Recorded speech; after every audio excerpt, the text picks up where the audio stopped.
Hello guys, welcome to my channel. This is the 26th tutorial in this course, and in this tutorial we'll be talking about the group by clause.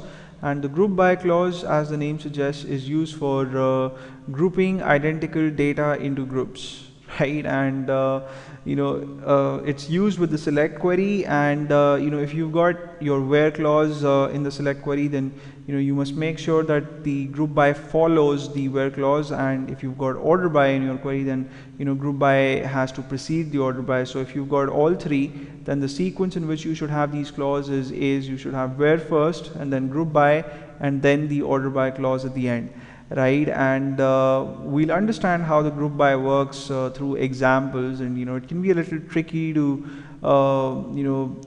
be comfortable with in the beginning, but we're going to check out really simple applications. So I'm sure that by the end of the tutorial you'll understand the group by clause perfectly.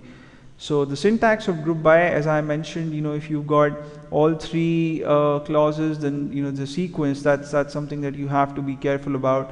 That has to be the sequence, where, and then group by, and then order by. And the first part of the query is pretty simple. You have your select keyword, and then the column list, and from, and the table name. So let's see some examples of group by in the MySQL environment now. So I've got my workbench, and for this tutorial what I have done is I have created another table, and the name that I've given to the table is tutorial, right? And it has a little bit of information about some of the tutorials that I've recorded and shared on YouTube, and not all but some. And I've recorded tutorials on 3 subjects, and the subjects are shell programming and C and SQL.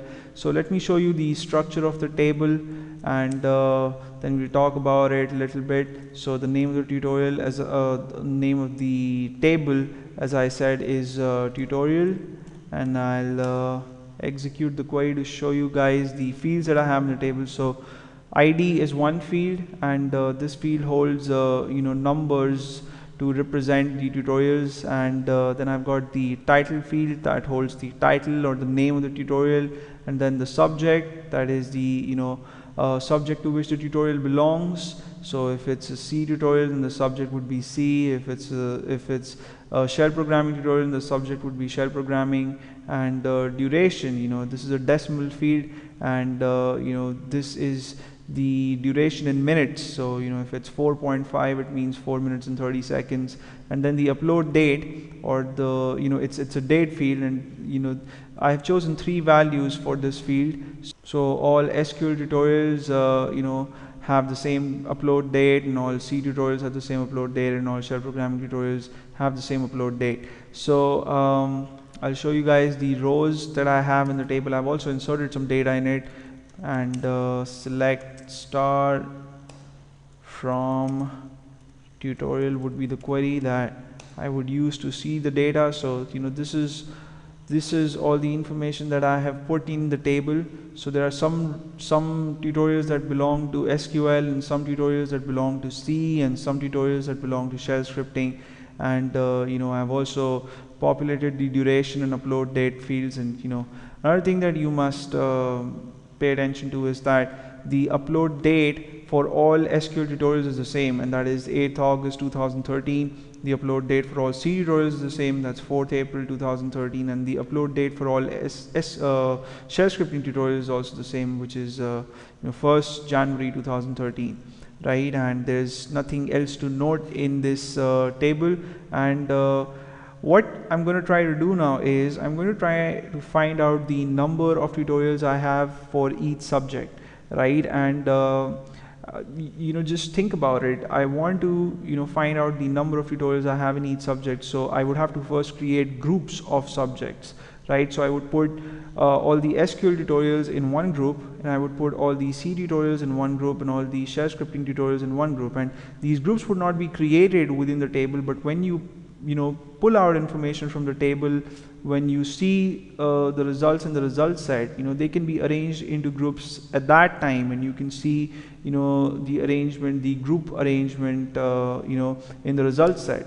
So we're going to find out the number of tutorials that we have in each group. So we'll have to use the count function, and the count function is an aggregate function, and I haven't discussed it yet, but I thought that I would discuss it when we discuss all the other aggregate functions.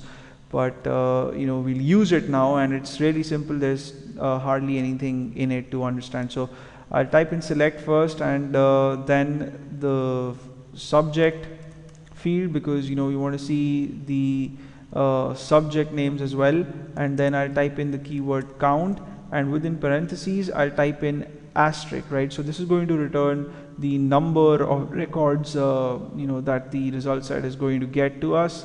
And on the next line I'll type in the keyword from, and then the name of the table, which is tutorial.